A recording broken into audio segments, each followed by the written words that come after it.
तो चलिए बाजार की शुरुआत के बाद समझते हैं कि हमारे एक्सपर्ट्स के रडार पे कौन से स्टॉक्स हैं। और चंदन, आपसे शुरुआत करना चाहेंगे, बताइए बाजार खुलने के बाद कहां पर है आपकी नज़र? बिल्कुल, बाजार खुलने से पहले और बाजार के बाद रियल एस्टेट काउंटर पे फोकस है, और इसे अनंतराज इंडस्ट्री ऑलरेडी मैंने यहाँ पे रिकमेंड किया है, और उसके टारगेट भी शुरुआती 5-7 मिनटों में हासिल होने के लिए तैयार है। मेरा तो मानना है कि इनफेक्ट अब टारगेट यहाँ पे बड़े बनाने चाहिए। कहीं ना कहीं अनंतराज 840 850 तक के टारगेट छूता हुआ नजर आएगा। ओपनिंग ट्रेड में यहाँ पे 820 के टारगेट थे, और स्टॉक ऑलरेडी अब 4.5-5% अप होकर टारगेट को हिट कर रहा है। मेरा मानना है और भी बड़े टारगेट्स यहाँ पे बनेंगे। लॉजिकल देखें तो यहाँ पे एक ट्रायंगल ब्रेकआउट देखने को मिल रहा है कि मूविंग एवरेजेस को काउंटर सपोर्ट कर रहा है, और निफ्टी रियल एस्टेट काउंटर पूरा का पूरा यहाँ पे होल्ड कर रहा है। तो अनंतराज पे खरीदारी की सलाह इंटेक्ट रहेगी। रिवाइज सपोर्ट रहेगा 795, ऊपर में 850 के टारगेट के लिए। डिक्सन दूसरा ट्रेड ऑलरेडी डिस्कस कर चुके हैं, इसमें कंटिन्यूसली खरीदारी की सलाह रहेगी। 19,200 19,500 के इमीडिएट टारगेट यहाँ पे लगाने चाहिए। तो ये दो काउंटर थे जो ऑलरेडी पहले डिस्कस कर चुका हूँ। कुछ लोगों ने लिया है, जिनको नया लेना है वो भी ले सकते हैं। नए ट्रेड के लिए मैं कहीं ना कहीं डिजिटल इंडिया थीम पे फोकस करूंगा। दो काउंटर मेरे यहाँ पे रेडार पे आ रहे हैं, एक तो रहेगा पेटीएम और दूसरा रहेगा हुडको। दोनों काउंटर मुझे अच्छे लग रहे हैं। कल के बाइंग के बाद फॉलोअप एक्शन देखने को मिल रहा है। तो सबसे पहले तो पेटीएम पे खरीदारी की सलाह है। 1,000 के सपोर्ट से 1,060 तक के टारगेट बनेंगे, तो पेटीएम करो। और दूसरा हुडको पे यहाँ पे फोकस रहेगा। एक मेजर रिकवरी देखने को मिला था लॉन्ग बिल्टअप के साथ में, इस काउंटर ने 256 के मल्टीपल बैरियर यहाँ पे निकाले। तो 256 का सपोर्ट होगा, ऊपर में 270 तक के टारगेट। तो अनंतराज और डिक्सन के बाद अब हुडको और आपका पेटीएम दो नए ट्रेड्स रहेंगे। ऑलराइट, तो हुडको और साथ ही पेटीएम यहाँ पर आप रखिए नज़र। देखिए हुडको शुरुआत जो है ऑलमोस्ट एक फ्लैट हुई थी, उसके बाद जो है अब लगभग 1.5% की यहाँ पर तेज़ी है। साथ ही जो भरोसा कायम है वो है पेटीएम पर, यहाँ पर भी फोकस रखिए। अब 1,040 के टारगेट्स बता रहे हैं, और देखिए क्या शानदार तेज़ी पेटीएम के काउंटर में हमारे कई सारे एक्सपर्ट्स ने पकड़ी। और चंदन, आपकी बात भी माननी पड़ेगी कि डिक्सन पे मुझे ध्यान है कि आप कई समय से पॉजिटिव थे, और आप देखिए ये स्टॉक पीछे मुड़ के इसने आज तक नहीं देखा, और अब 19,000 के भी ऊपर के टारगेट्स चंदन की तरफ से आते हुए, तो यहाँ पर भी भरोसा कायम है। पर तेजस, अब आपसे समझना चाहेंगे, बताइए आपकी स्टॉक कॉल्स कहाँ पर हैं? तो मेरा जो पहला कॉल है वो मजगांव डॉक है। अगर स्टॉक का चार्ट सेटअप देखेंगे तो काफी स्ट्रांग है। रिसेंटली स्टॉक ने ब्रेकआउट दिया था 4,850 के ऊपर। उसके बाद स्टॉक पिछले 4-5 दिनों से कंसोलिडेशन मोड में चला गया था, बट कल के सत्र में हमने एक अच्छी खासी स्ट्रेंथ देखी थी स्टॉक में, और आज भी फॉलोअप बाइंग आ रहा है। तो मुझे लग रहा है ये मजगांव डॉक का जो स्टॉक है यहाँ से एक अच्छी खासी रैली कर सकता है। तो करंट भाव पे आप डिप में खरीदारी करिए स्टॉक में। इसमें आपको स्टॉप लॉस लगाना है 4,840 का। पहला लक्ष्य रहेगा 5,400 का, और दूसरा लक्ष्य रहेगा 5,555 का।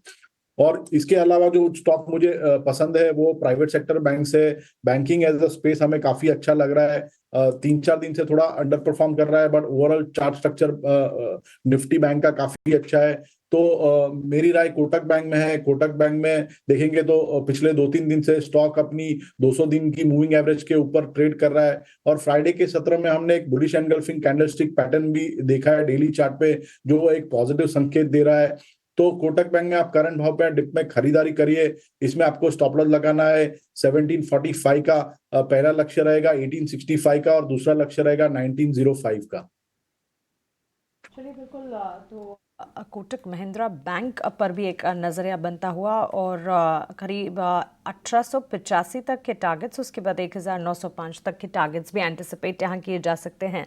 सेक्टर स्पेसिफिक अगर आज बाजार को देखेंगे तो कल ही की तरह रियल एस्टेट सेक्टर हैं जो कि आउट परफॉर्म कर रहा है, और इसके ठीक साथ साथ फार्मा, आईटी और मेटल्स की तरफ से भी बाजार को इस वक्त सपोर्ट मिल रहा है। On the flip side FMCG, banks and financials और साथ ही एनर्जी स्पेस है जहां से कमजोरी हाथ लगी है। लेकिन आज जो ब्रॉडर मार्केट्स जो हैं वो बेंचमार्क्स को आउट परफॉर्म कर रहे हैं। इनफैक्ट अगर आप देखेंगे स्मॉल कैप को, अगर देखें यहाँ पर इंडिसेस में अच्छी खासी मजबूती का ट्रेंड, और मिड कैप में शुरुआती कमजोरी के बाद हम देख रहे हैं एक रिकवरी का मोड भी आता हुआ नजर आ रहा है। स्टॉक स्पेसिफिक और थीम स्पेसिफिक फर्टिलाइजर स्टॉक्स पर चंदन जी एक नजर होनी चाहिए, क्योंकि बाजार की शुरुआत के साथ साथ चंबल फर्टिलाइजर में अच्छा एक्शन था। वो एक्शन वहां से अब थोड़ा सा फ्रिजल आउट होता हुआ जरूर नजर आ रहा है, लेकिन अब भी हरे निशान के साथ ये ट्रेड करता हुआ।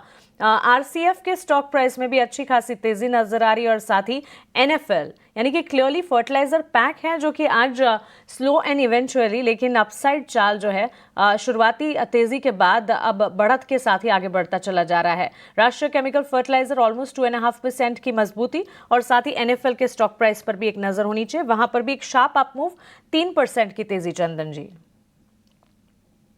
आपने कहीं ना कहीं हरियाली की बात की है, ग्रीनरी आपने फर्टिलाइजर कंपनीज और सेक्टर में देखने का प्रयास कर रहे हैं, बट मेरा तो फोकस आईटी और रियल एस्टेट काउंटर है और तीसरा रहेगा डिजिटल इंडिया थीम। मैं इसलिए बोल रहा हूँ क्योंकि जो मेरे को कन्विक्शन है वो मैं पास कर रहा हूँ, तो कहीं ना कहीं मेरी तरफ से प्रेफर्ड पिक रहेगा। तो सारे के सारे डिजिटल इंडिया, चाहे पेटीएम, जोमेटो, पॉलिसी बाजार पे रहेगा, most of the IT name पे रहेगा, डिक्सन हो चाहे टाटा एलेक्सी, या फिर रियल एस्टेट में अनंतराज रहेगा, या फिर कैपिटल मार्केट रिलेटेड काउंटर रहेगा। तो हम फर्टिलाइजर क्षेत्र की बात करें तो चंबल फर्टिलाइजर एक मेजर ब्रेकआउट के आसपास खड़ा है।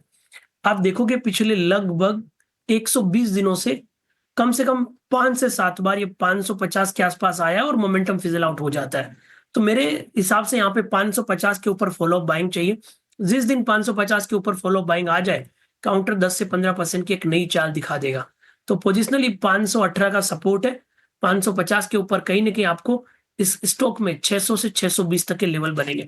एनएफएल की बात करें तो एनएफएल में भी एक बेसिंग फॉर्मेशन बन रहा है, एक रेंज में कंसोलिडेट कर रहा है। इमीडिएट हर्डल 126 है, 120 के सपोर्ट से खरीदारी के मौके ढूंढेंगे। 126 और 126 निकलता है तो 132 तक के टारगेट रहेंगे। फर्टिलाइजर में बाइंग है, मोमेंटम चाहिए। मेरे हिसाब से इस पूरे सेक्टर में आउट परफॉर्म करेगा तो कोरोमंडल आउट परफॉर्म करेगा, क्योंकि कोरोमंडल में पिछले लगातार 3 सालों से बड़ी तेजी है। इस साल भी लगभग 45% के अपमूव देखने को मिले। मैं CY24 की बात कर रहा हूँ। पुराना हर्डल है वो 1830 के आसपास है और स्टॉक उससे थोड़ा सा दूर चल रहा है।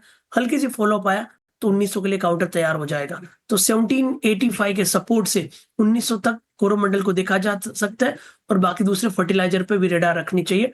बाकी सब चलते हैं तो कोरोमंडल में और स्पीड से मोमेंटम बनेगा। चलिए, थैंक्स चंदन एक नज़रिया ज़रूर देने के लिए, लेकिन वी हियर यू कि आपका फोकस और पॉजिटिव स्टांस जो है वो इस वक्त रियल एस्टेट और साथ ही EMS स्पेस पर है।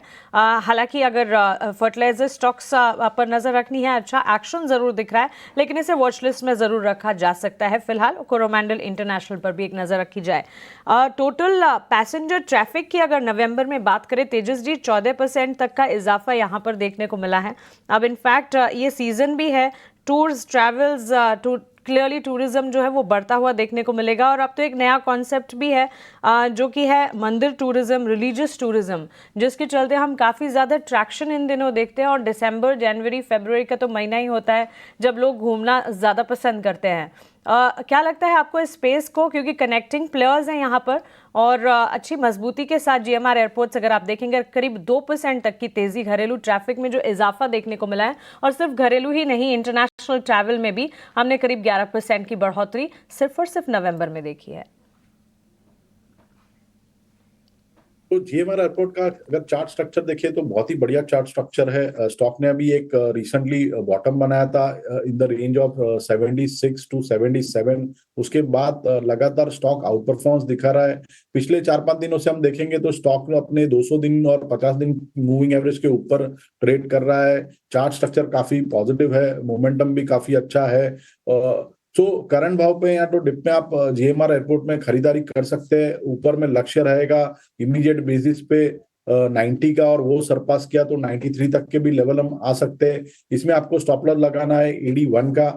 और जैसे कि आपने बात की कि वैकेशन है और टूरिज्म और होटल इंडस्ट्री काफी अच्छा करेगा, तो ये स्पेस में मुझे एक लेमन ट्री का स्टॉक भी काफी अच्छा लग रहा है।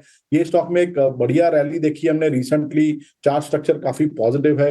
एक हल्की सी अगर डिप आती है तो इसमें खरीदारी करनी चाहिए। मेरे हिसाब से ये स्टॉक एक नया ऑल टाइम हाई बना सकता है। जो इसका प्रीवियस ऑल टाइम हाई है वो 158 के करीबन है। तो यहाँ से अगर 2-3 रुपए की गिरावट मिलती है तो डेफिनेटली इसमें एंट्री की जा सकती है।